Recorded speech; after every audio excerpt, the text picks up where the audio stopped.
check. This is Big Will from Heavy Hole Podcast, and I'm here with Zach Carter and Austin Haynes of Outer Heaven from Pennsylvania. Is that correct, guys? Yes, that's it. That's it. Welcome to the Heavy Hole Podcast, and thank you for your time. Thank you. Thanks for having us. Yeah, of course. We were speaking behind the scenes. I know you guys are a little bit familiar with the format, so I'm just going to, I hate to do this to you A to Z. We're going to go in alphabetical order.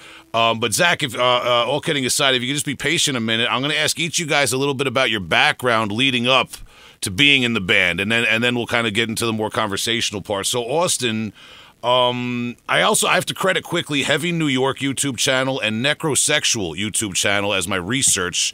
I know those outlets have covered you guys in the past. And I know from that, Austin, you guys are kind of like from, I don't know if you'd say a group of friends, a group of musicians, but your town has a lot of people that are involved in the metal community and other bands people might have heard of. Is that fair to say?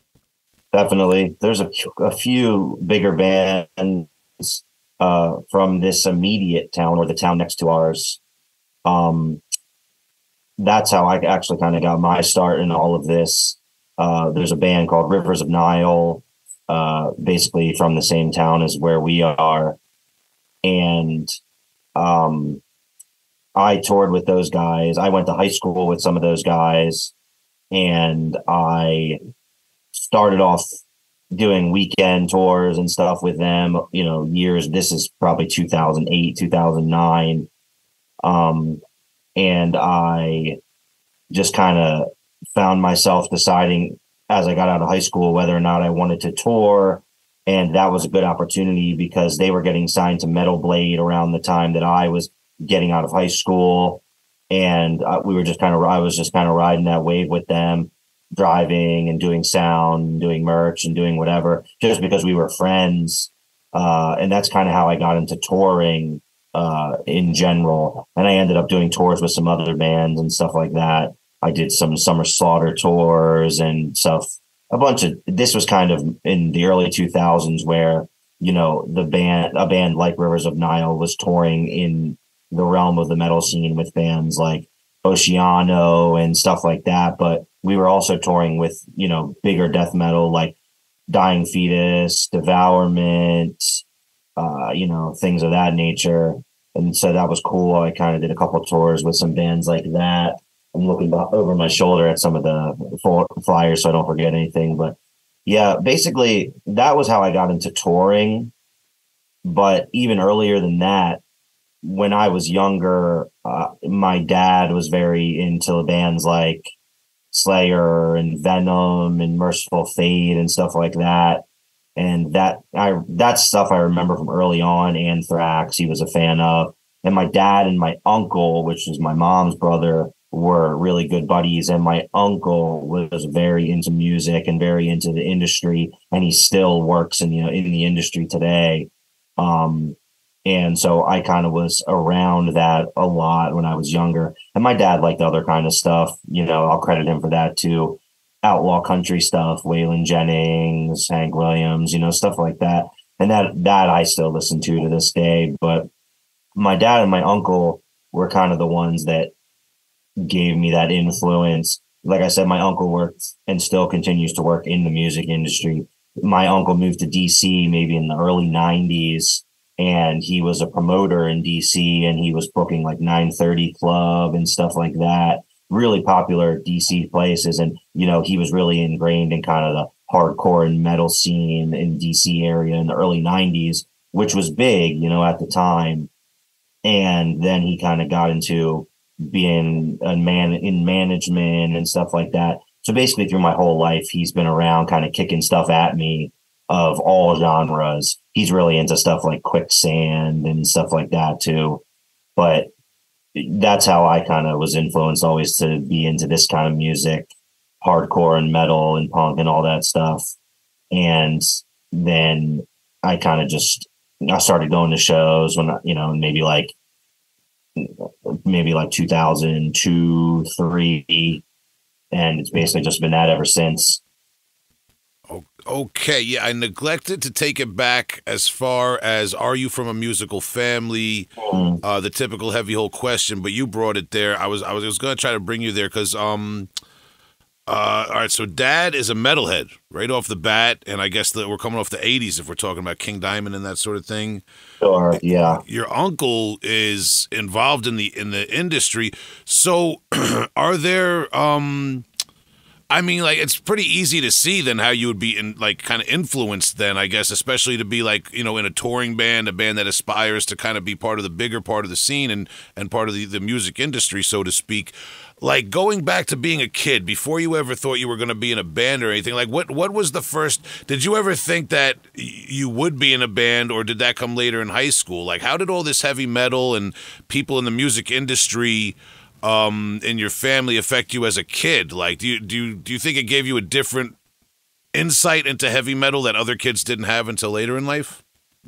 Yeah, maybe to a degree. I think it just being, engrossed in it so often, through different family members is kind of what pushed me down a path of being into this kind of music. Because, if you want to make, a living, this is not necessarily the type of music that you want to be playing a lot of the time, but it's something that, it's a special kind of music. And if you're into it, you're usually a lifelong fan of it.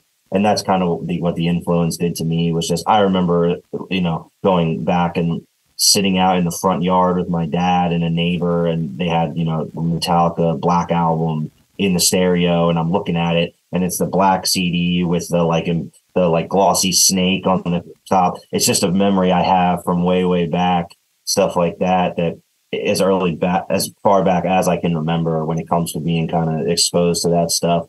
But, it's like my uncle still to this day, when my uncle found out that we were doing this band, and we had to, when we signed to Relapse and stuff like that, and we had to get a lawyer and like an entertainment lawyer, and all kinds of stuff was suggested to us.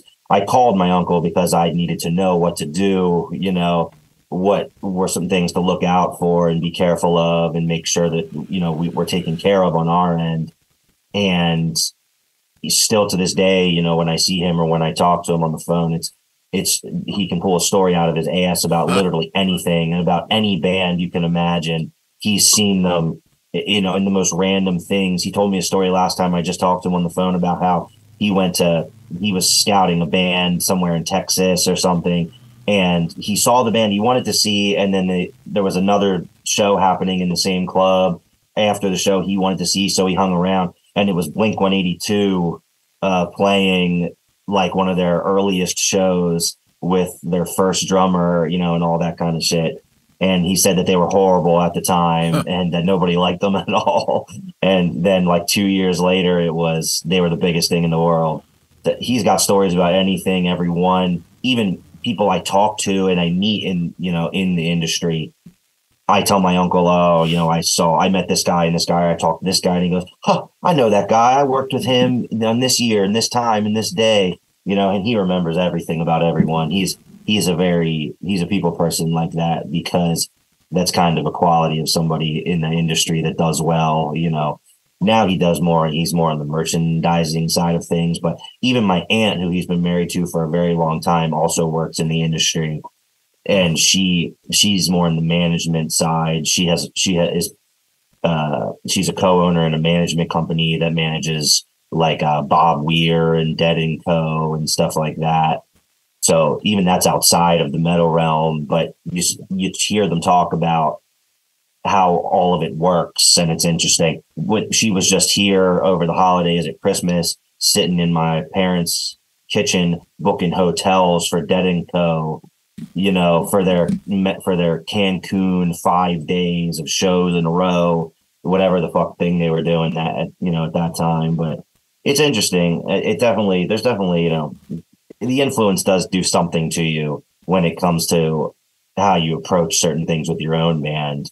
And that's Outer Heaven is my first band that I've ever been in, ever. Yeah. And the only band that I have ever been in was really anything at all. So, we've just been doing it for a while, and we kind of just, do what we do. That's a lot there, man. To talk about, I do wanna pause respectfully and switch gears to Zach before we get back to some of that. Um, but that's interesting. There's a lot there. Zach, could you tell us a little bit about your story? Are you from a musical family? Anyone in your upbringing that steered you towards hard rock or heavy metal or anything like that?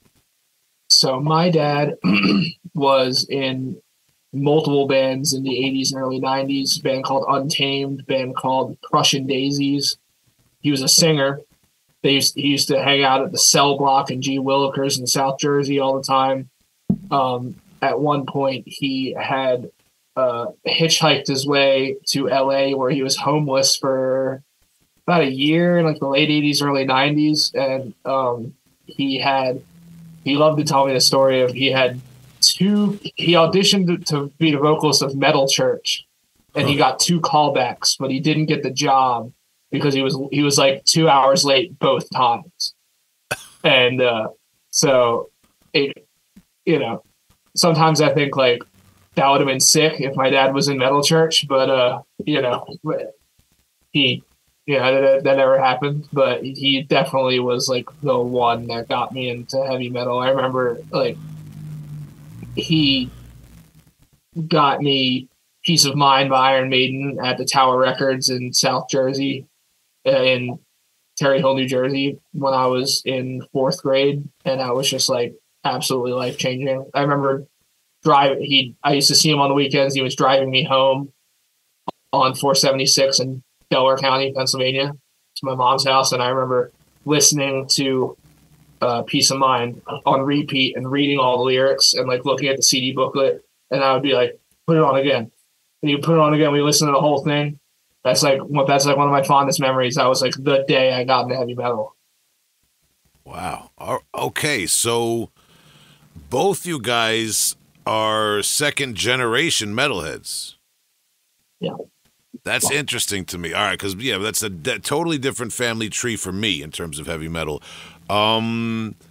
Interesting. So then I know, Zach, you eventually find your way to the band Castle Freak for a period of time before or kind of like during the time that you joined Outer Heaven. Is that right?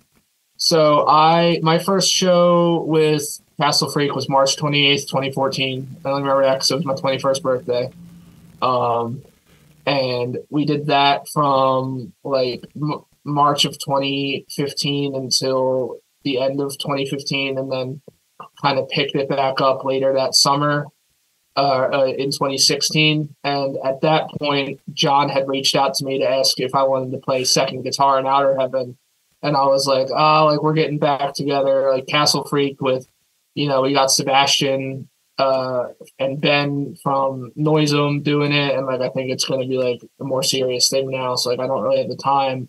Like I'm sorry, but that was like my first interaction really with the Outer Heaven guys. Was I sold John a guitar, and he was like, "Hey, like, would you be interested in auditioning for second guitar?" But that kind of fizzled out. And then after Castle Freak like officially broke up again in the end of 2016, John reached out and asked if I would be interested in filling in on bass. This is John, our other guitar player. Yeah, John, our other guitar player, reached out and asked if I would be interested in filling in on bass for a show opening for Nails at Union Transfer, which is like my favorite venue in Philly. And I was like, yes, absolutely. Like I wasn't doing anything at the time.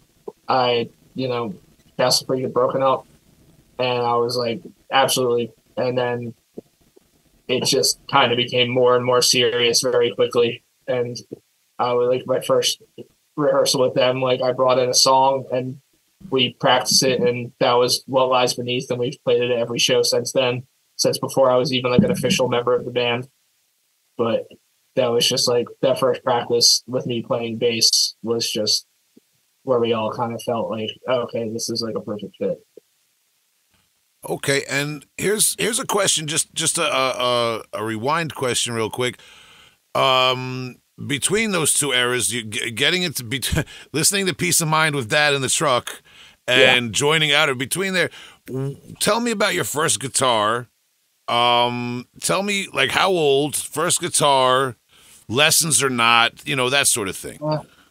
My first guitar was some like Yamaha Stratocaster. It was a black Yamaha Strat with a white pickguard that I loved because it reminded me of Dave Murray from Iron Maiden's black Strat with the white pickguard.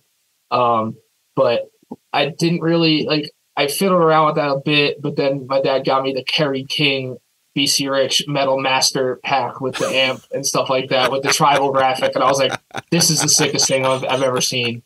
Like, I need that. And that was like what I really started seriously playing guitar on. But yeah, I took lessons a little bit. I remember my mom used to drop me off at the Quaker Meeting House for lessons with this dude who like taught classical guitar. And at the time I was just like a, little dickhead, like sixth grader. And I was like, I just want to learn Metallica riffs. I just want to learn Iron Maiden riffs. Like, I don't want to learn this classical music. But looking back on it, I probably should have listened to that guy a little bit more because he was really trying to teach me some valuable stuff. But I was just in that era of just that age where you just don't want to do anything outside what you want to do. But and I tried to take lessons a little bit here and there, but like I could never stick with it because they were never teaching me what I wanted to learn. So mostly self-taught. But okay, just something I like to run past every or most of the guitarists and bass players we talk to.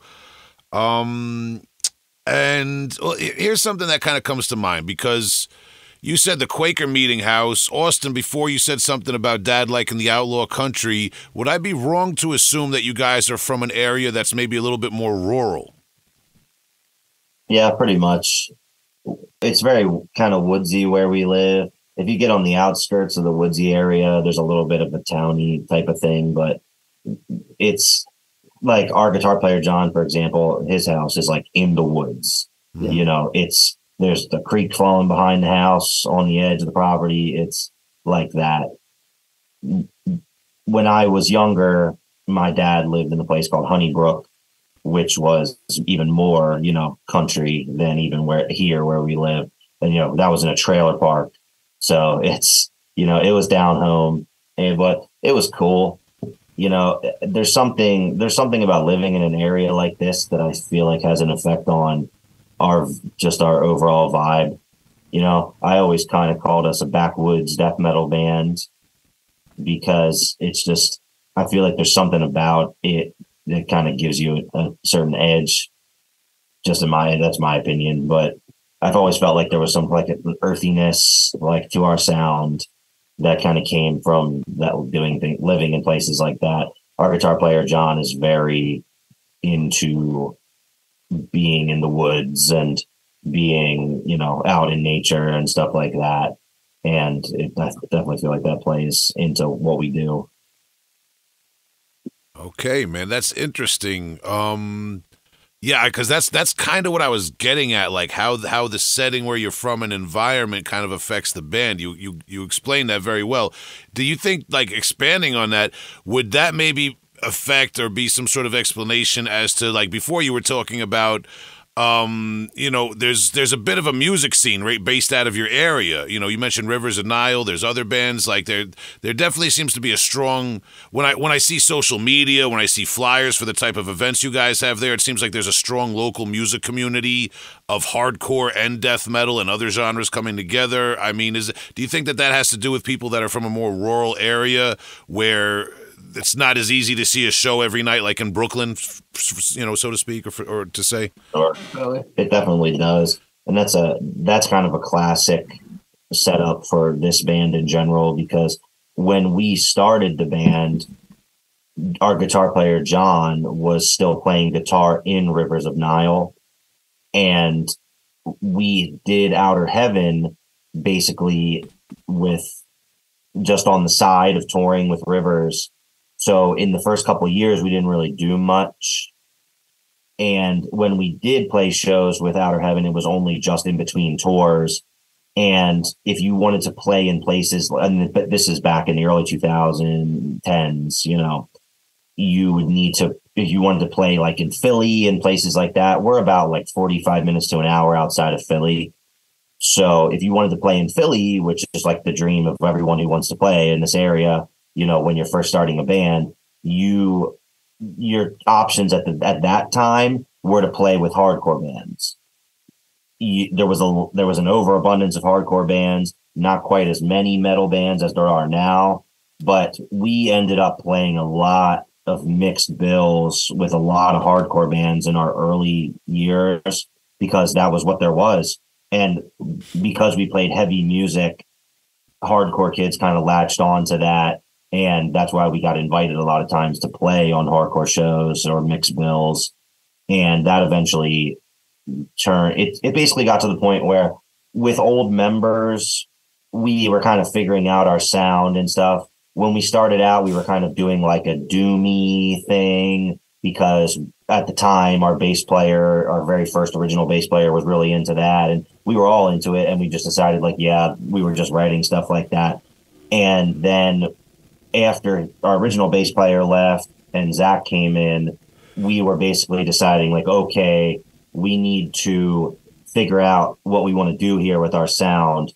John was writing a track at the time that was, more in vein of what we sound like today and kind of what our sound is now. And we recorded that and we put it out on a 4-way split years ago with Gatecreeper and, some other recently disgraced bands.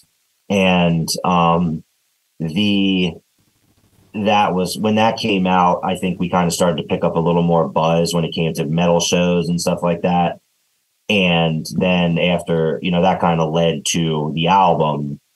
We recorded one single after the 4-way split, which was okay, that was the single that we recorded was actually going to be a track on our first LP, on the Realms LP. And we pulled it from there. We went and recorded it in the studio professionally. We made our own music video for it with our own 2 hands, friends as actors. We recorded it. Our drummer went to film school, so we kind of had that advantage. And we used that to kind of shop around our new, our sound. Hey, this is what our LP is going to, we want to record an album. This is what our album is going to sound like. And that's kind of how we started getting on the radar of, we talked to a bunch of labels, all your standards, $20 Spin and Blood Harvest and Relapse and all these people. And that's eventually, because Relapse is based out of Upper Darby, not far from where we live, playing in the area so often, it just inevitably had people who worked for Relapse at a lot of our shows when we started playing more metal shows and stuff like that. So that kind of lined us up pretty well with that. All right, man. I appreciate the explanation because, and you said something too. You said you guys are about 45 minutes or so away from Philly. I feel like there might be something of a similarity because I'm from Long Island here, out in the suburbs. I'm about an hour or so outside of Brooklyn and New York City, and that's typically where a lot of bands want to play. There's there are venues out here, but I get the thing. Yeah, everyone wants to get to the city where the bigger scene is. We've played on Long Island. The only time I ever played 2 shows in one day, we did a matinee show at St. Vitus with Gatecreeper and then jumped right in our vans and drove out to Long Island. Shakers, maybe it was called. Oh, yeah. Shakers? Yeah, Shakers still has shows, yeah. And we played a show that night, same day with Gatecreeper again. Yeah. We used to come out to Long Island quite often because I'm sure you remember, what was his name? Tom McCarthy. I was going to say the last show we played in Long Island was that Obnoxious Noise Fest. Yeah. Pig Destroyer. Yes. Well, yeah, I was going to say, because I was in Artificial Brain at the time, so we all shared the stage, at one point, yeah. It's just interesting to get that insight into where you guys are from, and what you said before about just kind of the intermingling of the hardcore scene with the death metal and everything where you guys are from. I wanted to confirm this. I know, Austin, you had you were part of the team behind a record label when you were younger. Would that have been Upper Hand Records? Yeah, yes. Oh, okay, no, yeah, because just like I said, I do a little research, and you put out early Code Orange releases, early Jesus Piece releases, and a few other things. It seems like you kind of, All right, before we go to the bigger picture of all this sort of thing, could you maybe just give us a little insight into what it's like doing that, like, even on kind of like a smaller indie label scale? Like, what was that like taking that on? Did you have to deal with finding pressing plants, getting things printed up, investing capital? I mean, everyone wants to do a label and put out a cool record, but I'm sure it's a big headache when you actually are knee deep in all that. It's just funny because don't even think I've heard the words Upper Hand Records in a long time. Our original bass player Phil and I were the two masterminds behind that. Okay. The Code Orange, like you mentioned, Code Orange Kids at the time, they were going to they had started the band kind of, and they all decided to make a group move to Philadelphia as a band. Some of them were in college there. Some of them were just there working because they all wanted to stay together as a group to try to keep pushing the band. And they thought that Philly was a better place to do that than Pittsburgh. So what they did is I had a high school friend who was going to college in Philadelphia as well. And he had met the drummer, Jamie, from Code Orange Kids, and they became buddies. And that's how I kind of linked up with them.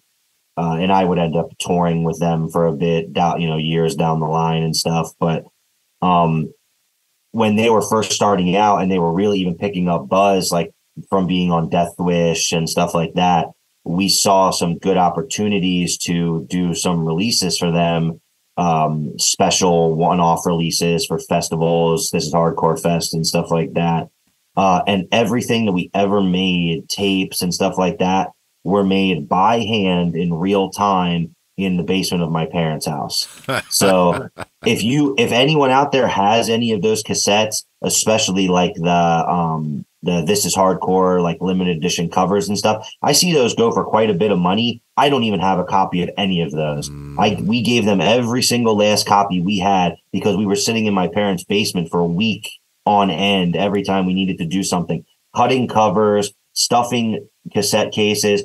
I went and bought a machine that would duplicate like 4 cassettes at a time, and I was using master tapes to make them. I was using a boom box to transfer tracks onto the master cassette and shit like that, and it was like, it took a lot of time, but it was rewarding in the end, when you hand them that box, of finished, stuff.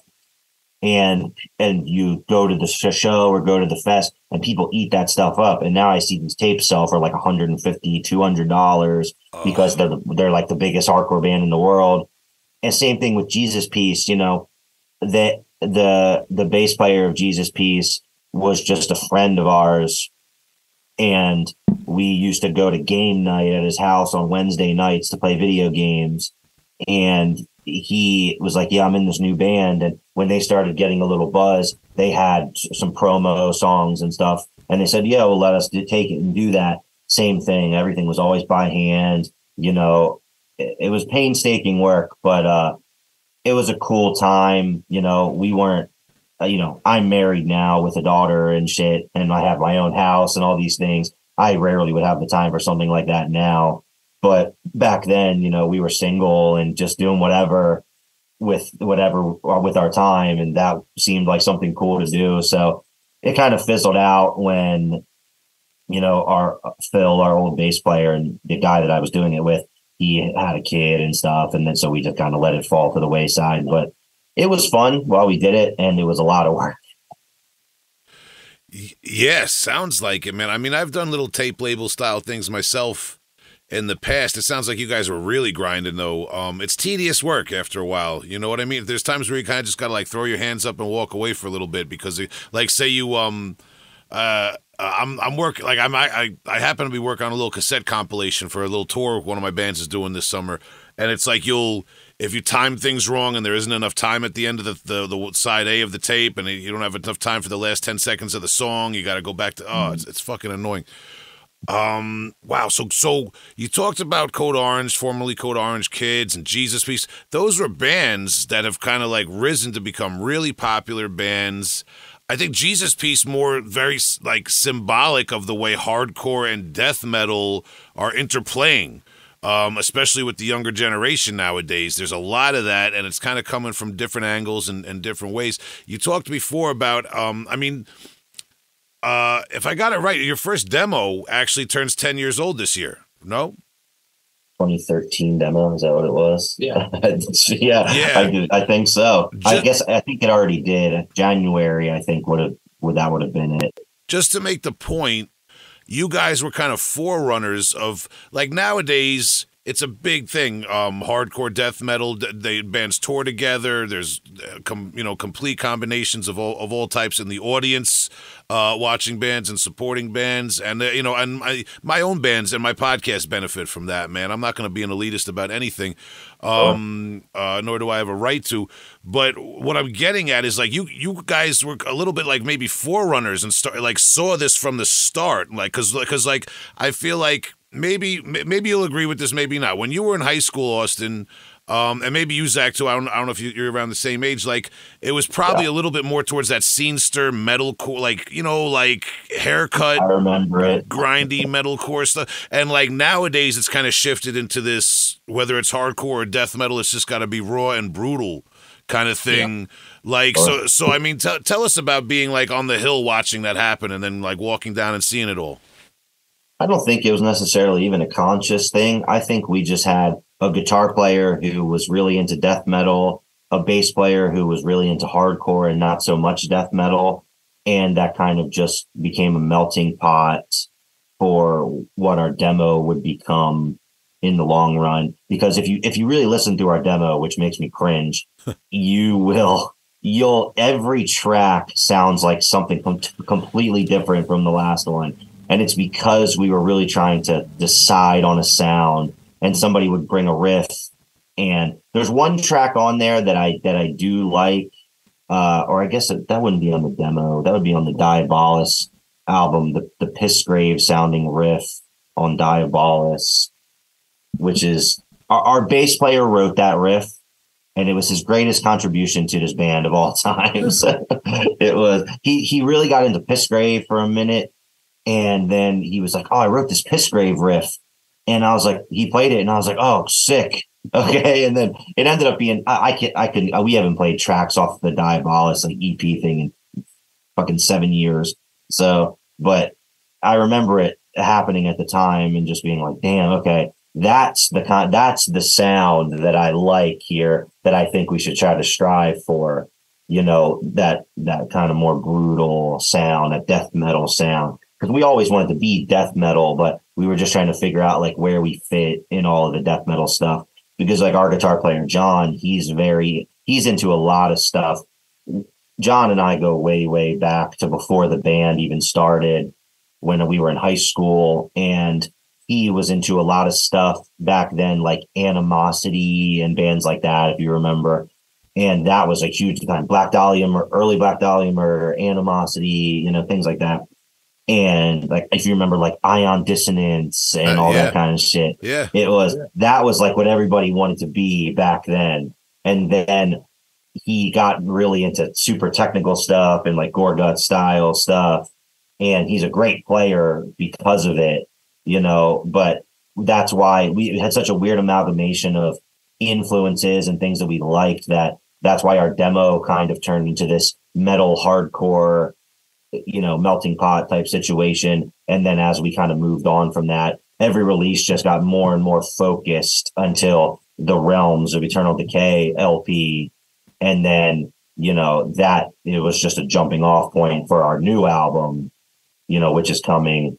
And that is like the absolute epitome of everything that this band has ever done up to this point. Yeah, well, yeah, okay, so that's a great setup. Speaking of Realms of Eternal Decay, your 2018 full length on Relapse Records, you guys have played a lot of notable festivals. You've toured supporting and with the support of a lot of notable bands that are very hardworking and on people's tongues nowadays. You've been very busy out there. Has a lot of that been since the release of Realms of Eternal Decay? Like, would you guys say you've definitely done a a wealth of touring and all that sort of stuff. Obviously, the pandemic time kind of excluded. Since the release of that album, and the newer album might be more influenced by those experiences playing live?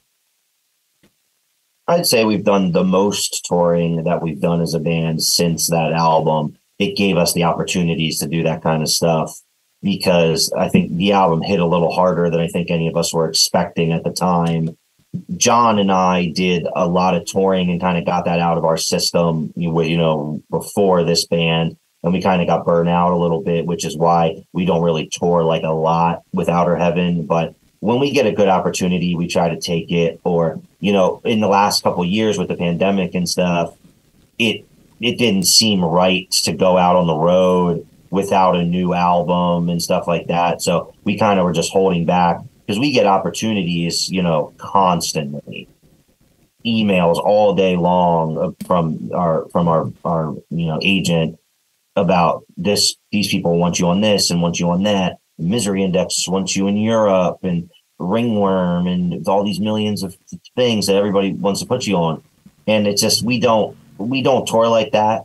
And like when we got signed to Relapse, we basically told them that before we even, like in the very first meeting we had with them in their office, was like, hey, we're not going to be like a tour de force, of the touring world. We did it, some of us, and it burned us out. A lot of us kind of went into some regular life things. So we take the opportunities that are either most fulfilling to us personally by touring with bands that we like, even if that means it's not necessarily the biggest tour. It's fulfilling in the sense that we like the bands, we're friendly with the bands, or we just like to see the bands and we want to be a part of whatever they're doing. Like when we did a Nails tour, Nails, Misery Index, and Ulthar. And that ended up being really great because you kind of had a lot of band, like Ulthar, a band that kind of plays like a similar sound to us. We really became cool with those guys. And the Misery Index, who's, on a level above us, obviously, we became really cool with those guys, and they'll like bring us into all their other stuff. Like I said, like they wanted us to do a Euro tour with them and stuff. And it's like everything that we've done that's of note mostly is because of that album. I could say that for the most part. Definitely. And we did some stuff before that album, with bands that would end up getting really big, like small tours with Gatecreeper and stuff like that. When we were playing in basements, with Gatecreeper in New Jersey, playing in basements with Blood Incantation in Washington, D.C., and stuff like that. And those bands ended up getting monstrous, but it's because they put in the work. They tour constantly. They constantly put out music, good music, and they deserve it. We're never going to be that type of band that does that. That's why, it took us a long time it took us almost 5 years to put out a second LP, because we're just we write at our own pace. We do stuff at our own pace. We're not worried about touring and all that. So we just kind of do things as it fits for us. Fair enough. And for a band with that perspective, you put on a very good illusion of being a full-time touring band, I think, for a lot of your a lot of your listeners, because you guys you guys play, like you say, you play some high profile shows, you get out there. You did release a live album, the 2020 if I'm not mistaken, live album at St. Vitus, our own St. Vitus in Brooklyn, New York. I understand that you did speak a little bit about it in one of the interviews I heard, I believe, about how you have a lot of bands kind of have two personalities, one in the studio and one on stage. And I guess you wanted to record that live album to reflect your live show, which is kind of known for being energetic. And again, I don't want to put the labels on you or anything like that, but maybe the stage show and the energy of your live performances captures a little bit of that hardcore spirit as well. Again, not to put you in a box, like that's what I'm getting at with this next album. Did recording a live album between the first and second album, does that do something for your writing process or for how you want to approach the recording of the second studio album, that sort of thing? I just want to see, like, because it's like a lot of bands will demo album material before they go in the studio. You guys like literally recorded a live album, not necessarily of the material that's forthcoming, but you got to understand what it's like to put out a live album. That live album came about, it was mostly just like we had the audio from it and we just were like, sounded good and we wanted to put it out. Relapse wanted to put it out and we were like, hell yeah, so down. For me, like this upcoming album has like the most writing that I've ever done on an album. And like, for me, like I always want to write songs that are going to go over well live. So I always try and bring that kind of energy to like, of like, is this going to be like, are people going to dig this live? Is this going to make people go apeshit live? Like the new album is like, it's the fastest Outer Heaven that we've ever had. It's like it's got mosh riffs, it's got headbanging riffs, it's got slamming riffs, it's got just riffs that I just like. All the riffs that I wrote are just like, is this the kind of thing I'd like to see a band play live? And would this make me, would this make me headbang? Would this make me come out of mosh retirement? So like, I tried to channel a lot of that energy. Like the one band that made me come out of mosh retirement is Demolition Hammer. So, and that's like one of my top 5 favorite bands ever. My favorite thrash band of all time. My favorite New York band of all time is Demolition Hammer. And so a lot of the riffs on this new album are like, if somebody asked me what it sounds like if Demolition Hammer wrote Gateways to Annihilation. Like it's just like high energy stuff that I would want to hear see played live. And so like that's why I really love playing those new songs live, because they really go over well. That I will say that with the live album, basically our live album and the subsequent covers like EP that we did, those were both like releases in the pandemic. And that was because Relapse, in the time where all the pandemic stuff was starting, Relapse was being really supportive of all the bands, and they were sending all kinds of info about like financial support you can get like as a touring artist and all kinds of stuff through all these different like services. And they wanted to do anything they could to help you release music and make a couple dollars, selling vinyl and streaming, whatever. So they said, well, you have this live material, let's put it out on vinyl. And I said, okay, cool. I'll take any songs we got on vinyl if you're willing to put it on there. So we did that. And then, fast forward a couple of years where we're still in all this pandemic bullshit. And it was the 30-year anniversary of Relapse 30th anniversary of the label. And they had sent out an email basically saying, hey, it's our 30th year. If anyone's got any cool ideas or anything they might want to do, a special release or anything, let us know. And so I basically came up with the idea of, hey, let's go back through the Relapse catalog all the way to the beginning, find a couple songs from the roster and record covers of them. And it'll be like a tribute, that's why it's called In Tribute to the label, at 30 years. And there is one track on there that's not from Relapse, but that's because we recorded it in the same session and they begged us to put it on there for the release of the vinyl, which was the Morbid Angel track that we did. But all those other tracks were from Relapse releases over the years and stuff like that. And they were really supportive, and, it helped garner a few dollars, for the band and stuff like that, and kind of help, we don't really need a lot because we don't tour full time or anything, but they were doing everything they could to help support all the bands through the time where you couldn't play or tour or do anything. And to Zach's point, basically speaking on the new album, we kind of the transition from going from having a live album to playing someone else's songs and spending all this time recording them, kind of, we put our songs on the back burner like for a little bit because it was a pandemic time, and we thought, what's the rush to finish the album, writing it, or to record it, or do anything really, because you're not going to play a show, you're not going to do anything with it. So really, we could have had this album finished like 2 years ago, but we kind of just like set it aside and waited for the right time, and we felt like it was finally the right time. And then I kind of slacked for a long time, doing all of my vocals and stuff on it. And we, that maybe added like a year to the time between now and then. But it was, we all had a lot going on. I personally had a lot going on, but the new album is something that's just like, that we're all like so proud of. And it's like, even we were trying to find, if it felt like we were trying to find ourselves on the Realms LP, this album is where we finally found what we were looking for. It's every song, and everyone will say this about their new album, every single time they talk about their new album, it's the best thing we've ever done. It's that same old shtick, but I really do feel like this is just like on a whole nother level for us.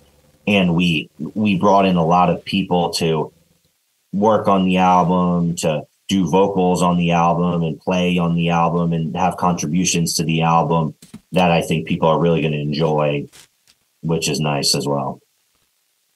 All right, man. And speaking of people you've brought in since the recording of your first album, if I got that right, you've brought in Derek Vella, who people may know from also the bands Tomb Mold and Dream Unending.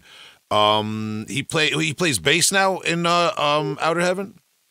So that's a long but short story. Okay. Before the pandemic, Derek was supposed to move from Canada to Philadelphia because he was getting married. He was engaged to a girl from Philadelphia, and that was the plan all along. He knew we were looking for a bass player. He was moving to our area. So he started learning our new album, and he was going to record on our new album. And he did record bass for our new album. But then the pandemic came, and basically it became as the years went by, it became easier for her to kind of immigrate to Canada. So she went to Canada, and he's now still in Canada, which basically means that, he won't be playing with us, anymore. So he did his contributions to the album, and they're great, and his playing is great. And he even did he contributed some riffs to the album, and he does some solo work on, soloing on the album and stuff like that. So his contributions are definitely there heavily on the album. And, he's credited as being a member on the album and everything. But we have a friend now named Paul, who is playing bass with us. He lives more locally to us than Derek. Okay, got it. And so that would mean also that when last month, my band Reeking Aura, we had the honor of being able to open up for you guys as well as Horrendous at St. Vitus in Brooklyn. So Derek wasn't there. No, our bass player that night would have been Paul. Yeah, okay, man, got it. So just not to confuse the listener. So Derek will be on the album, but welcome Paul into the fold for obvious reasons that you just explained. And just quickly for listeners, if they're interested, Derek Vella was a guest on the Heavy Hole podcast a long time ago now, a few years ago now. So it's a little bit outdated, but if people want to go back, they can always check that out. That was probably before he was even going to move down to Philadelphia, I guess. Classic episode. But we got to we got to catch up with those guys too. Wish them the best. But yeah, they're working on a little something. Busy guys, and that Dream Unending album was really cool too. Kind of he pumps out music like he pumps out music like nobody I've ever seen. I mean, that's a man who is fully engrossed in writing music. It's just some people just have that. They just can write and write and write and write. I mean, he's put out multiple albums on his own in the time it took us to put out one album as a group, So he's a great player, and he's a really nice guy, and that's why we really were happy to have him in the band. And, we did get to play one show with him, which was the live album. Oh, okay. That's all right. So he did play that show with us, and it was immortalized on the live album. That's because I figured he was playing shows with you guys. All right. So, fair enough, man. And you did say the new album. I don't know if there's anything else that you want to talk about with the new album in terms of artwork, concept, if there's any titles you want to give away, or if that's all locked up secret. I'll say that if you liked the first album, the Realms album, if you enjoyed the artwork on the Realms album, if you enjoyed the concepts on the Realms album, you will absolutely enjoy what we've done with the new one. I specifically received the text before coming on here saying not to unveil too much about it, because we're very close to unveiling, things about it finally after all this time. So, if anyone who listens to this is waiting to see when the new album's coming out, it will be this year. It'll be sooner than you think, hopefully.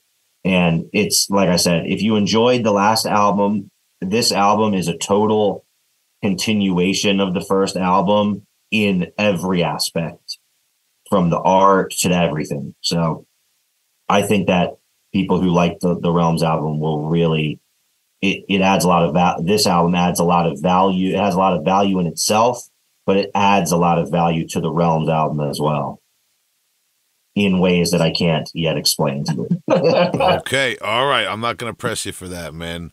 We're going to respect that pre-interview text from a bandmate or whoever, man. You got to watch sometimes, man. Those interbands from an undisclosed Relapse employee. Yeah, man. The band group text, man. You got to watch that sometimes, man. It gets hot, man. I shout to my bandmates, man. God bless them. All right. So one question that popped into my head, and I had to write down a few minutes ago. You guys both mentioned at the top of the interview that you're like I said, you're second generation metalheads. Your fathers are both down for metal. I mean, that's pretty solid history with both you guys for dads being metalheads. That's interesting to me. I don't come from a family background of heavy metal at all. If each of you guys just want to take a turn answering this question, has your father heard your band, been to a show, understand death metal as opposed to what heavy metal was in the 80s? I just want to get a take on that. Like, what's your father's perspective on what you're doing? So I'll preface the answers to this with a heavy answer is that both of our fathers are deceased. So okay. My dad passed when I was 17, before I was ever doing anything with this band. Mm-hmm. Fortunately for Zach, and I'll let him explain this, his dad was very supportive of us before he passed, and I'll let him take it from there. But my dad was bootlegging Outer Heaven t-shirts on his Cricket machine. He was at every single show he could come to. My dad ate a worm when we opened up for Mortician for a free t-shirt. My dad came to my first Outer Heaven show opening for Nails. He came to anytime we played St. Vitus, he was there. Anytime we played Philly, he was there. He drove all the way to Baltimore. The last time he saw my dad passed away January of last year. So the last time my dad got to see Outer Heaven, he drove down to Baltimore to see us open for Exhumed. That he was the biggest Outer Heaven fan on the planet.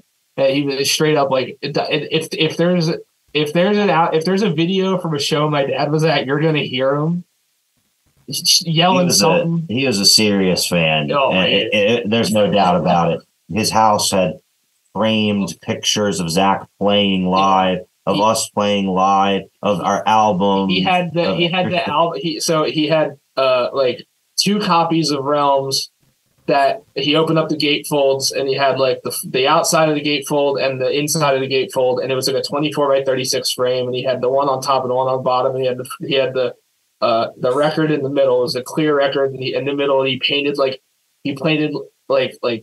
comets and like meteors like flying through space like behind the record. And that was his entire bar was all Outer Heaven themed. Creative guy. He was insane. He was always at all our shows and stuff. Yeah. I mean, there's no doubt in my mind that that's about as supportive as you could possibly be. Yeah, I like to think that my dad would have been the same way. You know, it sucks that, you know, being a fan of the music, that he would never get to hear it, you know, for himself. But I like to think that he would be a similar way. Wow. Well, first of all, I'm sorry for both your guys' losses. Sorry to hear that. I wish I had worded the question a little bit differently and asked first before I got into it like that. It's cool, man. But really amazing story there, man. Total 100% support there from your dad, man. That's great. To know that he was that into it, man. And when you said bootlegging shirts on the cricket machine. It's crazy. I'm still gonna do it. I just haven't gotten around to it. But I found like those like little itty bitty like 2-inch tall urns. I have his pre-mains in my house. I'm gonna get one of those little urns and I was gonna put Velcro on the bottom and a little Velcro circle on my amp so I could stick it to the top of my amp whenever we play shows, so you can still come to shows. Wow. I'm gonna order one of them tonight. I forgot I was gonna do that. That's real. I respect. You know, my dad was a crafty DIY guy. He was always doing crafts and shit like that. So he had a Black Death vodka, like the coffin that the bottles of Black Death vodka used to come in, like as like the centerpiece of his bar. And I like was in the process of like restoring it to use as an urn and shit like that, just to try and DIY something for my dad, because he was always DIYing Outer Heaven shit. He was totally supportive of everything. That's awesome. That's great to hear, man. May both your fathers rest in peace, man. I appreciate you guys sharing that. Both of you, man. That's and just learning. You know, it's. I always ask people, like you guys know the show. The first question is usually, "Are you from a musical family?" That sort of thing, and we get a whole range of different answers. So it's just cool to have a band where, like I said, the idea of being a second generation metalhead is uncommon for me and my friends. Like, you know, but. Moving on from that, then we talked about your upcoming album, of which we're not going to divulge any more details. Shout out to Relapse Records. You legally can't. Yeah, and you guys, you know, you said you don't tour a lot. Is there anything coming up you might want to plug or promote, or anything, or you know what you want to talk about, or you know, maybe not even until the new album drops? I don't know if you want to make a statement about that. We have the Hell in the Harbor festival that we're playing. Which is kind of like a soft fill-in for Maryland Death Fest. Yes. You know, while they're taking a year off. If anyone from Maryland Death Fest hears this and decides to stop hating us, book us sometime. We have an unspoken feud with Maryland Death Fest. Is that right? It's very one-sided. I love Maryland. We love going. We've both gone to Maryland Death Fest multiple times, but they'll just never ask us. They will never book us on Maryland Death Fest. I don't know why. I mean, if they don't like us, that's cool. No, whatever. But I don't care. Our agent Ethan, he tries to put on for us. All his bands play all the time. He knows them. I've met Evan, is his name? Yeah, Evan. Personally, you know, we just played with Miasmatic Necrosis recently enough, you know. Somebody's got to get us in there. I just want to play, man. Yeah, it's you know, I was just thinking today about these fests, not singling out any fest in particular. It seems competitive. It seems difficult. I'm trying to choose my words carefully here because I'm in a few bands that might want to get on fests too. But it definitely seems like it's a little harder to get on some of these fests than it is to get on your average touring circuit shows. You know, there's some networking to it. But we wish you guys the best. And that, I'm sorry, what was it? Hell in the Harbor? Hell in the Harbor. Hell in the Harbor. Yeah, it's kind of like taking the time and place that Maryland Death Fest would usually occupy this year, but it is stacked. It is. It's kind of just reminds me of when Maryland Death Fest was a smaller, like shorter event. You know, it's just that's what Adam was telling me is going to be the vibe. It's like one indoor stage, one outdoor stage, directly outside. You don't have to take a shuttle from the parking lot to the sound stage. It's sound stage, and then they got the street outside sound stage blocked off. Bro, all due respect to MDF, but I'm 40. That sounds good. So, you know what I mean? Hey man, Bro, I got a heart feel you. condition, bro. I'm not. He's got a heart condition. I got a bad back. Yeah, I'm 31. Yeah. Okay. Yeah. So, I'm not trailing too far behind, and that's too much for me anymore. Yeah. Me and man. my wife bought me tickets to MDF, and she and I went together, and we've never gone together again since. So, Yeah, it feels like that. I feel like that's going to make your relationship stronger by the end of the weekend, man. So it's a tough weekend, man. You know, it's fun. It's absolutely a fun time. It's like the best time ever. But there's hardly anywhere you could go in the United States where you could see that many bands on that level in such a short period of time. Yep. Such an eclectic lineup.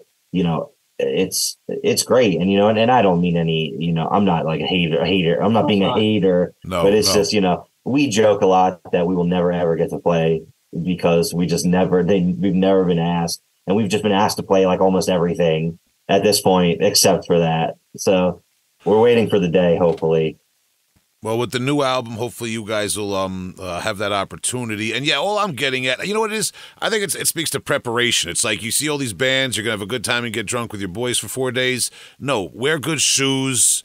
Get a hotel room that's close to the event, so you're not hiking all over Baltimore trying to get there and taking Ubers and stuff. Like it really, it's just something you have to be a little prepared for. These big metal fests. It's not going to the all day hardcore show at Shakers. It's two different levels of commitment. All right.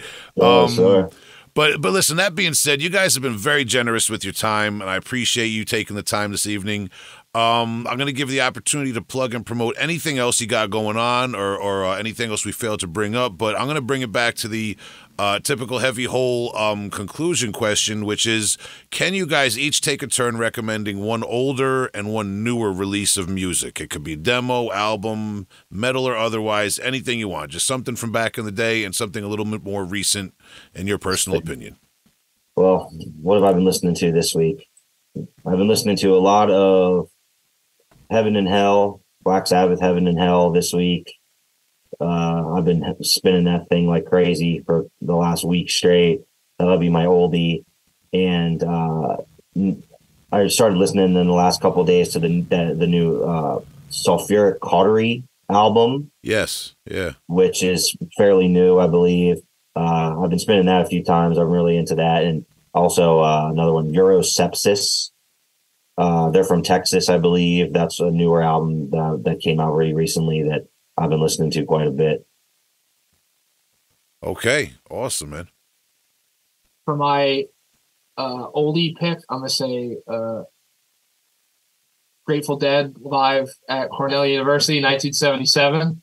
And for my newer pick, I've literally only listened to Grateful Dead for the last since the new year. So we're stoners over here. Grateful Dead, Cornell University, 1977. That's my pick. Okay. That's my oldie pick. Interestingly enough, when I had Morris from Blood Incantation on, he praised the Grateful Dead as well. I'm not disrespecting. It's just, I've never spent a lot of time absorbing the Grateful Dead as a band. Neither had I. It's not for everyone. It's not for everyone. Like I am a recent convert. Our old bass player Ray, who joined when I switched to guitar, he for the last 2 years, that's literally just been he's become the deadhead of all deadheads. It's insane. And I was making fun of him for it. But then I was like, all right, I'm gonna give it a shot. And so I started listening to it and I was like, damn, this is really cool. And so now I downloaded this app, Re-Listen, that has every single Grateful Dead show basically ever recorded for free on it and shit like that. Wow. And I've just been deep diving. It's awesome, man. Just every it's just good songs and it's just cool vibes. And every show, the songs are different. Anybody who says they only listen to death metal, I don't trust you. I don't believe you at all. I did try listening to Fish on that app, and don't do that. We don't go. We're not going to get. We won't go that far. The Dead and Fish and Mo and Dave Matthews. It's all different vibes. It's like subgenres. All very different vibes. The same way we have Gore Grind and Crust and all that stuff. They have the jam bands have their. We can't. Also, spent a lot of time talking about my dad, but shout out to my uncle Tom, who was in like Philadelphia's premier Grateful Dead tribute band, Splintered Sunlight, back in the '90s. Who is they're still around. They're playing the Flyers game. They played the Philadelphia Flyers game 2 nights ago, I think, at Grateful Dead night, apparently. But that band's still around. Wow. So my uncle, he's also a musical guy, best guitar player I ever knew. Wow. All right, man. You know, the Grateful Dead has like sick art.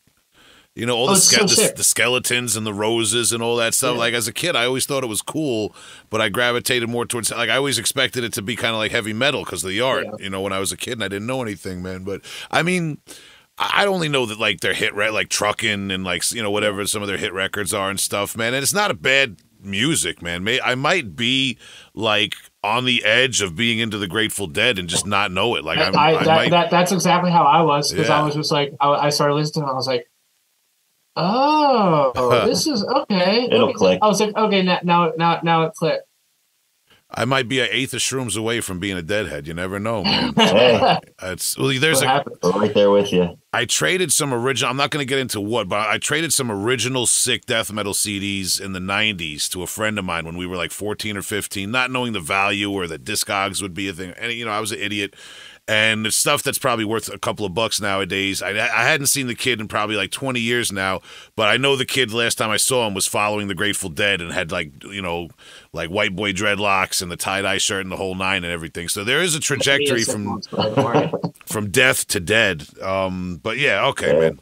So Zach and Austin, thank you so much for your time. I appreciate it. Is there anything else that you guys wanted to bring? I don't know if you guys have side projects you're working on or anything else you're involved that you want to promote or anything like that. You could take the time now, or just, you know, any messages for fans of Outer Heaven and listeners of our show. Yeah, this is pretty much all we do in terms of music. Yeah. We're working on some random shit, you know, new album's on its way. And just keep an eye out for that. We're going to be doing music video and all kinds of stuff really soon. So, you know, keep an eye out. It's coming. Yeah, that's it. New album coming soon. Cool music video coming soon, hopefully. Hell yeah. Long awaited. New Outer Heaven coming soon for the listeners. And like we said, you can go back and check out their 2018 full length on Relapse Records, Realms of Eternal Decay. You have the live album and, of course, the tribute live album covering relapse artists and one non-relapse artist. That's very important, so you can cover them. We appreciate your time, man. Thank you so much, man. And like you said, just watch for that new album, man. We appreciate you guys' time, man. Have a great night. Thank you, man. Cheers. Take it easy.